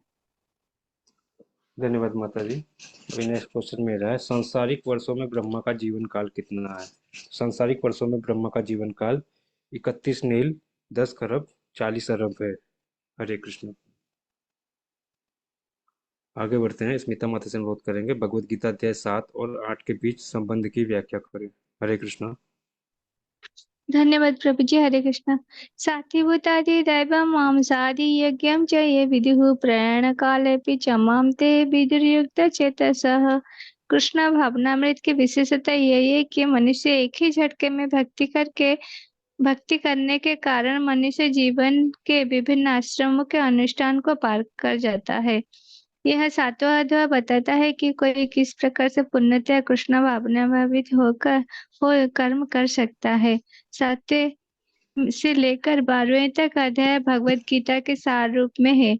प्रथम 6 अध्याय और अंतिम के 6 अध्याय आवरण पत्र है, जिनकी सुरक्षा भगवान करते हैं। यदि कोई गीता के इन 6 अध्यायों के भक्त की संगति में भलीभांति समझ लेता है, तो उसका जीवन समस्त तपस्याएं, समस्त यज्ञों, दानों, चिंतनों को पार करके महिमा मंडित हो उठेगा, क्योंकि कृष्ण भावनामृत के कारण ये फल प्राप्त हो जाते हैं। हरे कृष्णा। सभी के चरणों में कोटि कोटि नमन। हरे कृष्णा। धन्यवाद प्रभु जी। धन्यवाद माता जी। आगे बढ़ते हैं। नेक्स्ट क्वेश्चन द्वितीय माता जी का है कैटरपिलर कीट की उपमा की व्याख्या करें जो तितली बनने के बारे में सोचती है। हरे कृष्ण। हरे कृष्णा। सभी को सादर प्रणाम। अभ्यास योग युक्तेन चेतसा नान्यगामिना परमं पुरुषं दिव्यं याति पार्थनुचिन्तयन्। पहले प्रेजेंटेशन में हमने देखा कि नवदा भक्ति के श्रवणम के बारे में जाना। इस श्लोक नंबर 8.8 में हमें नवदा भक्ति के स्मरणम के बारे में जानने को मिलता है कि एक कीट जो तितली बनना चाहती है वो इस जीवन में तितली बन जाती है। ठीक वैसे ही भगवान के नाम के निरंतर जप करके अपने मन और बुद्धि को चिंतन में लगाकर शुद्ध करके स्थिर रखते हैं, तो यह निश्चित रूप से जीवन के अंत तक हम कृष्णमय बन सकते हैं। हरे कृष्णा। धन्यवाद माता जी। हरे कृष्णा। आगे बढ़ते हैं। नेक्स्ट क्वेश्चन मेरा है देहांतरण को नियंत्रित करने वाले सिद्धांतों की व्याख्या करें। तो इसको हम श्लोक से समझ सकते हैं। अंतकाले च मामेव स्मरन् मुक्त्वा कलेवरं यः प्रयाति समद्भावं याति नास्त्यत्र संशयः। इस श्लोक में कृष्ण भावनामृत का महत्ता दर्शित की गई है। जो कोई भी कृष्ण भावनामृत में अपना शरीर छोड़ता है वह तुरंत परमेश्वर के दिव्य स्वभाव को प्राप्त होता है। परमेश्वर शुद्ध अति शुद्ध है, तो जो व्यक्ति कृष्ण भावना भावित होता है वह भी शुद्ध अति शुद्ध है। स्मरण शब्द महत्वपूर्ण है। श्री कृष्ण का स्मरण उस अशुद्ध जीव से नहीं हो सकता जिसने भक्ति में रहकर कृष्ण भावनामृत का अभ्यास नहीं किया। अतः मनुष्य को चाहिए कि जीवन के प्रारंभ से ही कृष्ण भावनामृत का अभ्यास करे। यदि जीवन के अंत में सफलता वांछनीय है तो कृष्ण का स्मरण अनिवार्य है। अतः मनुष्य को निरंतर हरे कृष्ण कृष्ण कृष्ण हरे हरे, हरे राम राम राम हरे हरे इस महामंत्र का जप करना चाहिए। भगवान चैतन्य ने उपदेश दिया है कि मनुष्य को वृक्ष के समान सहिष्णु होना चाहिए। तरोरभि सहिष्णुना। हरे कृष्ण कृष्ण कृष्ण हरे हरे, हरे राम राम राम हरे हरे का जप करने वाले व्यक्ति को अनेक व्यवधानों का सामना करना पड़ सकता है, तो भी इस महामंत्र का जप करते रहना चाहिए, जिससे जीवन के अंत समय कृष्ण भावनामृत का पूरा पूरा लाभ प्राप्त हो सके। हरे कृष्णा। आगे बढ़ते हैं और अर्चना माता से अनुरोध करेंगे, निर्धारित कर्तव्य करने के संदर्भ में 8.7 में कृष्ण का निर्देश क्या है। हरे कृष्णा। हरे कृष्णा प्रभु जी। जी माता जी, हरे कृष्णा। हरे कृष्णा प्रभु जी, थोड़ा लाइट की समस्या है, मुझे दीजिए प्रभु जी, लाइट नहीं है यहाँ पे। माता जी आपकी आवाज आ रही है। जी प्रभु जी, लाइट नहीं, रीडिंग करने में थोड़ी दिक्कत हो माता रही है। जी मोबाइल की टॉर्च ऑन हाँ करके वही कर रहे माता जी, ऑन नहीं, हाँ ऑन हुआ जी। जी माता जी। हरे कृष्णा प्रभु जी, हरे कृष्णा माता जी, हरे कृष्णा सभी को। तस्मत् सर्वेषु कालेषु मम अनुसरं युद्धं च मया अर्पिता मनोबुद्धिं ममम एवं संशय यस्य संशया। भगवान कृष्ण संदेश देना चाहते हैं कि मनुष्य अपने कर्तव्यों को पूरा करते हुए साथ साथ भगवान का चिंतन कर सकता है। अपने मन और बुद्धि को भगवान में लगाने से जीव भौतिक कलमश से मुक्त हो जाता है और वह परम धाम कृष्ण लोक को प्राप्त होता है। जैसे उदाहरण के लिए, ऐसे एक माँ अपने दैनिक कर्तव्यों को करते हुए अपने संतान का ध्यान करती रहती। हरे कृष्णा प्रभु जी, हरे कृष्णा प्रभु जी को। धन्यवाद माता जी। यहाँ पे हमारा प्रेजेंटेशन समाप्त होता है। वैष्णव प्रणाम मंत्र। वांछा कल्पतरुभ्यश्च कृपा सिंधुभ्येव च पतितानां पावनेभ्यो वैष्णवेभ्यो नमो नमः। सभी भक्तजनों को दंडवत प्रणाम। बनाई रोटी है अंधेरों में कैसे खाबो। अभी सभी से अनुरोध करूंगा, हरे हरे कृष्ण। कृष्ण महामंत्र का जप करके प्रेजेंटेशन को विराम दे। हरे कृष्णा हरे कृष्ण कृष्ण कृष्ण हरे हरे, हरे राम राम राम हरे हरे। हरे कृष्ण प्रभु जी, धन्यवाद। हरे कृष्ण सभी को। सभी को हरे कृष्णा जी, दंडवत प्रणाम साष्टांग। हरे सभी के कृष्ण। चरणों में दंडवत प्रणाम। कोई त्रुटि हो तो उसके लिए क्षमा करें, मुझे ऐसा अनुरोध करते हैं। हरे कृष्ण। हरे कृष्ण। बहुत सुंदर प्रेजेंटेशन, और सभी ने अपना पूरा आध्यात्म जो ज्ञान था वो यहाँ पे दिया है, और पहले से बहुत रिफाइन हो रहा है। और इसमें स्पिरिचुअल की जर्नी में यही देखा जाता है कि कृष्ण भावना अमृत के लिए जितना ज्यादा हमें हायर टेस्ट लगेगा, जितना हमें हायर टेस्ट आएगा, उतना ही हम इसमें और ज्यादा जो कहते हैं ना निपुणता लाएंगे। कृष्ण भावना अमृत की कोई मेजरमेंट नहीं है कि इतना आ गया तो हमें भगवत धाम मिलेगा, इतना आ गया तो हमें भगवत धाम मिलेगा, क्योंकि प्रभुपाद बोलते हैं कि जो भक्ति योग है वो ही सर्वोच्च स्थिति है। तो वो वेदेश यज्ञ तपु साचय वेद, तो कह रहा है कि जो भी अध्ययन करना है वो भगवान ने जो बोला है उसको यज्ञ के समान अध्ययन करना है। यज्ञ के समान वो क्यों बोलते हैं?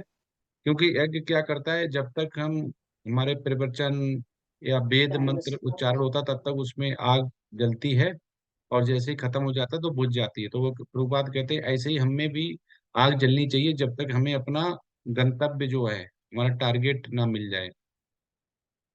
तो अब इसमें अगर हम जो एक तो पहला ही प्रश्न है जो अभी तक हम लोग तय कि कृष्ण की जो शक्ति है वो कितनी तरह की होती हैं, और उसके अंदर क्या क्या आता है।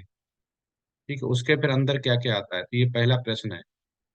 दूसरा प्रश्न है कि जैसे इसमें अभी आया हुआ था कि जो हम भक्ति बोलते हैं, तो एक होता है कि हम जो एक सिंपल भक्ति बोल रहे हैं कि भक्ति कर रहे हैं, तो उसमें भक्ति कितनी तरह की होती है।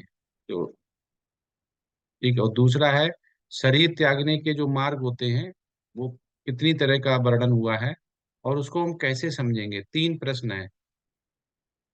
ठीक है, पहला हो गया भगवान की शक्तियां कितनी तरह के हैं, उन शक्ति के अंदर कैसे समझेंगे क्या क्या है ठीक है, पहला। और दूसरा हो गया जो भक्ति है, वो भक्ति कितनी की तरह है, कितनी प्रकार की है और उसको कैसे समझेंगे। और तीसरा हो गया कि जो हम भगवान कहते हैं और सभी आचार्य लोग बोलते हैं कि भगवान ने ये बोला हुआ है कि शरीर त्यागते समय ऐसा होगा, ये करोगे तो ऐसा होगा। तो शरीर त्यागने के उच्चतम मार्ग कौन से हैं और वो जो मार्ग हैं वो किस तरह से उसको समझेंगे, मतलब ये करने से ये मार्ग मिलेगा, ऐसा करने से ये मिलेगा। ये 3 प्रश्न हैं।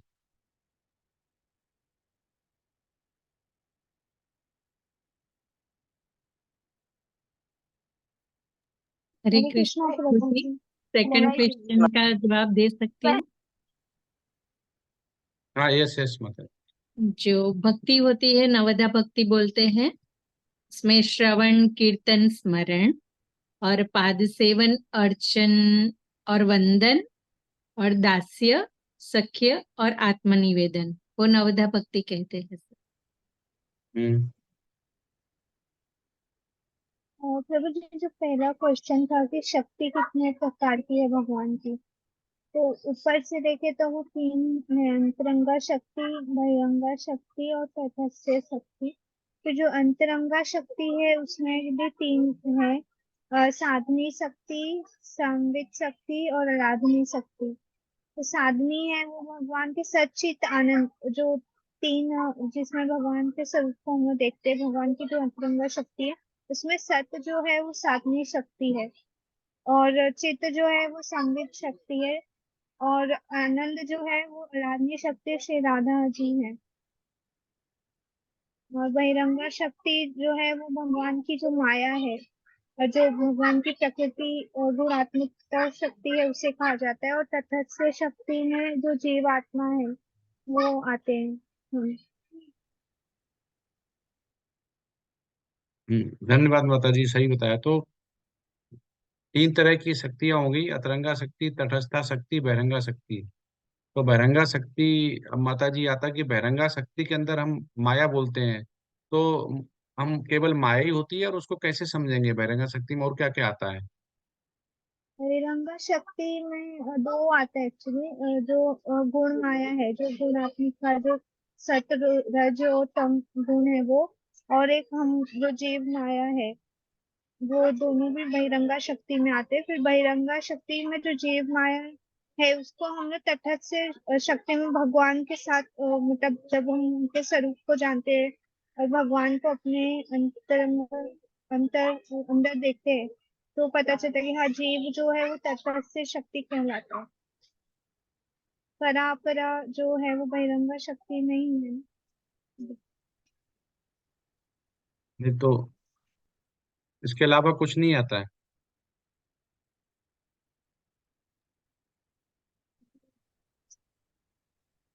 तो बहिरंगा शक्ति होगी, अतरंगा शक्ति में आज बताया कि संदनी, सम्मित और हलादिनी। तो संदनी क्या होता है, संबित क्या होता है और हलादिनी क्या है। संवित संगनी जो है पहला वो सत है, जैसे भगवान का जो धाम है वृंदावन, जो भगवान का स्वरूप है सत, मतलब जो सतो गुण में रहते हैं हमेशा वो। फिर चित जो संवित है वो चित है, चित मतलब भगवान जो गुरुदेव होते हैं, जो विद्यमान होते हैं, संत होते हैं, वो चित हुए। और आनंद मतलब अलादनी श्री राधा रानी, जो भगवान को आनंद देती है।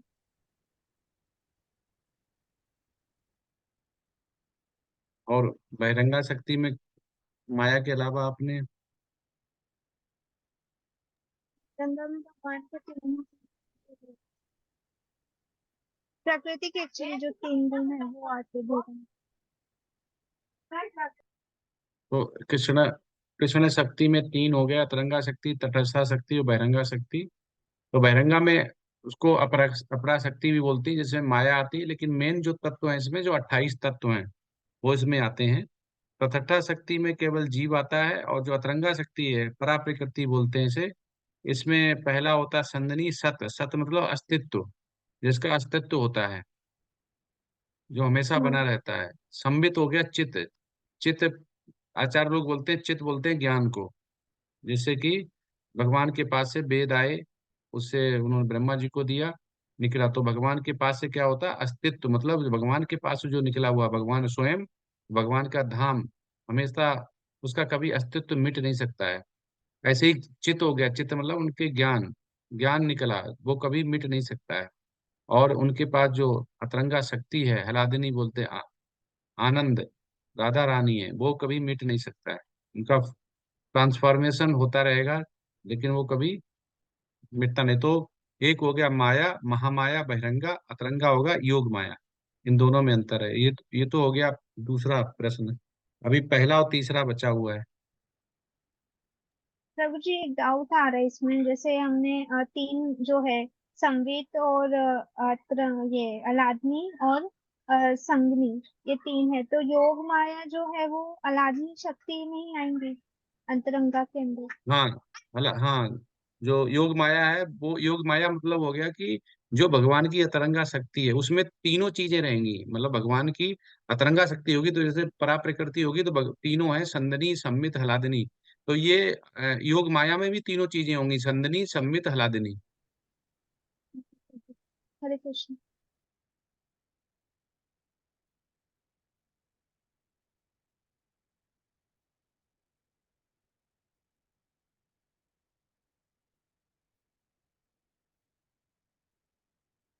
तो इसमें बताते हैं कि जो अब चैप्टर देखेंगे 8 में, तो ज्यादातर इसमें जो ती आती है वो कर्म मिश्र ती आती है, कर्म मिश्र और ज्ञान मिश्र। तो और क्या होता है? योग मिश्र। ये तीन तरह की होती है। जैसे कर्म हो गया, जो हमने जो भगवत गीता के 3 मॉड्यूल पढ़े हैं ना, कर्म योग, ज्ञान योग और भक्ति योग, तो ये उसी तरह से यहाँ पर 3 तरह की भक्ति का जो योग मिश्र, जब जब मिश्र शब्द आ जाता है तो 3 तरह की भक्ति हो जाती हैं, वो मिश्र होती हैं। तो कहते हैं ना कि हमने पाप किए और हमने पुण्य किए, तो इसको कैसे होता है? तो एक मिश्रित जो होता है ना, मिश्रित प्रभाव होता है, जो हमें दंड मिलता है अपराध का और उसका मिलके। तो यहाँ पे भी ऐसे ही होता है कि कर्म मिश्री, जो कि अ, करता है, जो ऊंचे कह सकते हैं कि आकाश गंगा में या उसमें जो भी लोक होते हैं उसमें जाता है कर्म करके। और ज्ञान मिश्र होता है, वो कहाँ जाता है? वो ब्रह्म तेज में लीन हो जाता है। और योग मिश्र जो होता है, वो योग मिश्र कहाँ जाता है? वो भगवान के सर्वोच्च जो है व्यक्तित्व को समझता है, इसलिए उसको बोला गया है योग मिश्र। जो कि जोड़ता है किसको? वो ये जानता है कि भगवान से हमारा क्या संबंध है, और वो उसी को सर्वशक्तिमान मानता है, और उसमें ही वो अनुभव करता है कि हमें भगवान से जुड़ना है। तो ये जितनी भी मिश्र भक्ति होती हैं, ये सब भगवान की ही दी हुई या बनाई हुई होती है। पर इसको क्या होता है कि हमें जो बोलते कि बद्ध जीव हो गए, ये मुक्त आत्मा हो गए, ये उसी से हमें पता चलता है कि हमें किस भक्ति में हमें भगवान का सानिध्य मिलना है।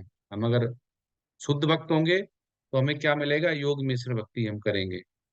और मृत्यु के समय योग जो काम आता है, वो कौन सा आता है? वो हमें आता है योग मिश्र भक्ति। यही लेके जाता है, और यही हमें विचलित नहीं होने देता है। और अंत समय में अगर भगवान का स्मरण होता है तो भगवान का धाम हमें मिलता है। तो इसलिए हमें हमेशा चैंटिंग और बैचलर जो हैं, अच्छे बैचलर हैं, उनके साथ रहना चाहिए। अगर ऐसा करते हैं तो हमारा जो अंत समय आता है उसमें भगवान का स्मरण हमें जरूर रहेगा। नहीं तो बगैर जो भक्तों के, बगैर बैचलर के हमें मिलना बहुत मुश्किल है। तो इसलिए इसमें बोला गया है कि हमें क्वालिटी के साथ चैंटिंग करनी है, क्वालिटी के साथ ही हमें कीर्तन करना है, क्वालिटी के साथ ही हमें प्रसादम पाना है, क्वालिटी के साथ ही हमें मुख से बाणी निकालनी है। अगर ये सब करते हैं तो हमारा लक्ष्य बिल्कुल ही हमें मिल जाएगा। ऐसा इसमें प्रभुपाद अपने तात्पर्य में बोलते हैं।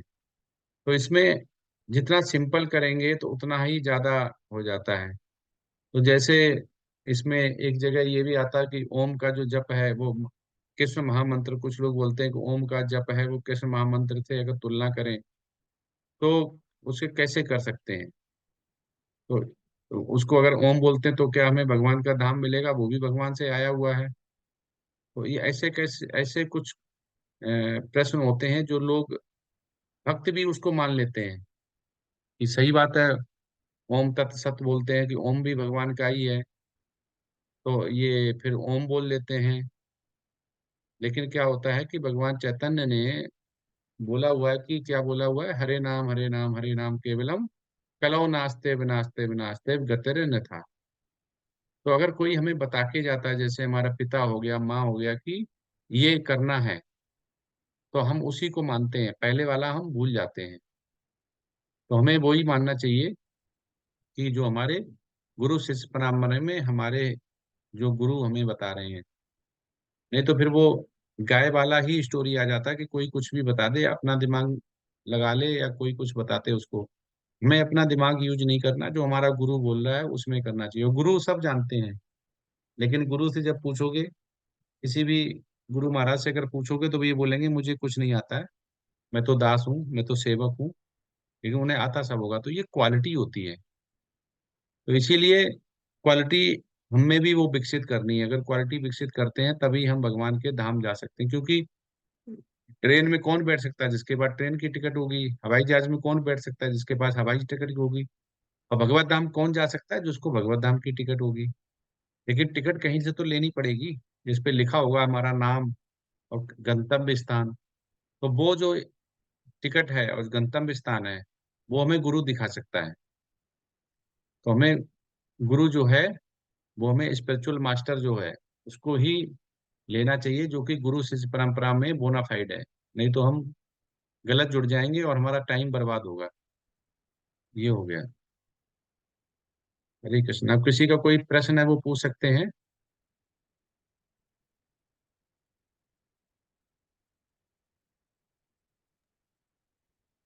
हरे कृष्ण प्रभु जी। हाँ, यस माता जी। प्रभु जी, ये जो भी आह्लाद ने, शक्ति, संघनी और ये वाला एक बार फिर से बता दीजिए एक बार। हाँ माता जी, जैसे 3 तरह की शक्ति हो गई, तो उनमें जो अपरा शक्ति हो गई, पराशक्ति हो गई। तो इन शक्तियों को हम फिर अलग अलग करते हैं। तो उसमें जो उनकी अतरंगा शक्ति हुई, उसमें फिर 3 होती हैं। तो उसमें 3 में जो हम पहला देखते हैं कि संदनी, मतलब सत, जिसको बोलते हैं सत चित आनंद। तो भगवान के जो शरीर है, तो वो क्या होता है, वो अजन्मा है। तो ऐसे ही जो उनकी शक्ति है परा प्रकृति, उसके 3 गुण होते हैं, जिससे हम जानते हैं कि ये 3 जिसमें होंगे वो भगवान होंगे। तो जैसे उनके 6 ऐश्वर्य हैं, ऐसी अतरंगा शक्ति कौन होगा जो उसमें ये 3 क्वालिटीज होंगी? वो क्या?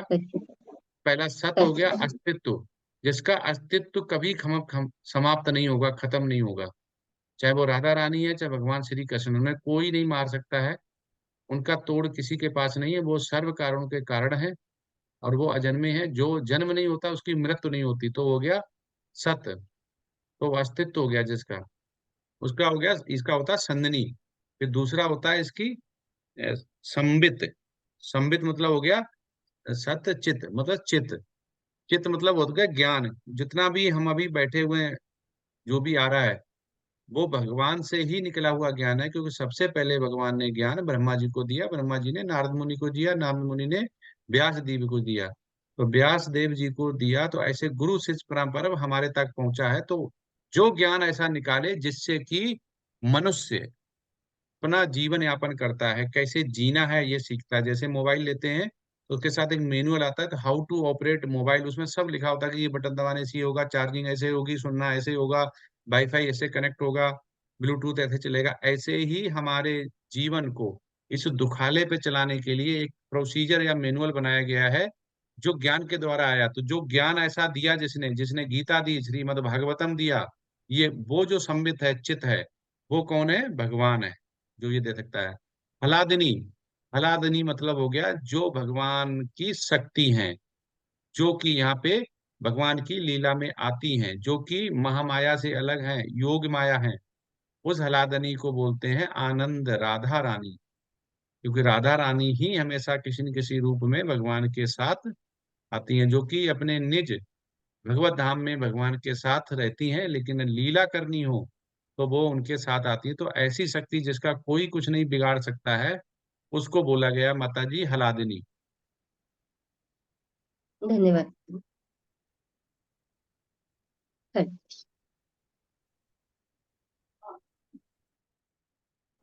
हरे कृष्णा प्रभु जी, एक डाउट है। जो मतलब जब जन्म हुआ था भगवान का, तो वहां पे जो कंस को फिर कन्या ने बोला था कि आपके मतलब मित्रों का जन्म हो चुका है, तो वो योग माया थी, महामाया थी, वो देवी?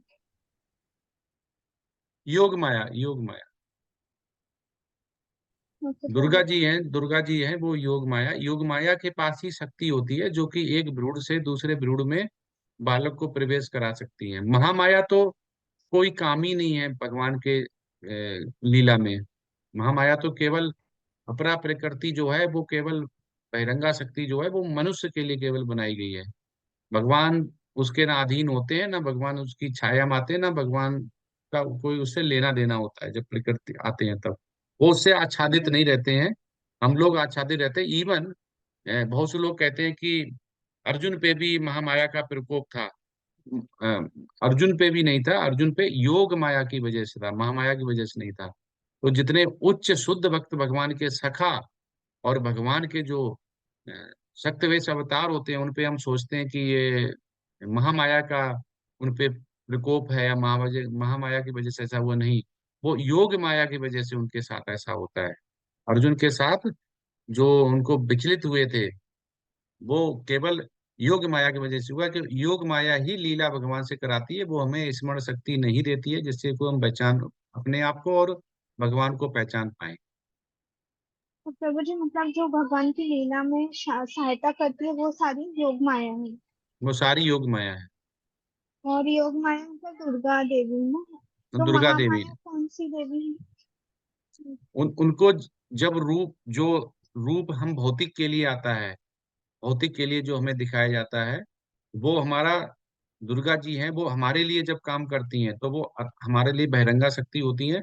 लेकिन जब वो भगवान के लिए करती हैं तो क्योंकि भगवान के ही जो एक्सपेंशन है वो राधा रानी का है, तो राधा रानी के एक्सपेंशन में जो भगवान के लिए काम करते हैं तो वो अतरंगा शक्ति में आता है, क्योंकि भगवान से ही निकले हुए हैं। इसलिए तो जैसे हो गया कि हमारे हमारा बेटा या हमारे पिताजी हैं कहीं काम करते हैं, तो वो हमारे साथ वैसा करेंगे व्यवहार जो हमारे लिए अच्छा होगा।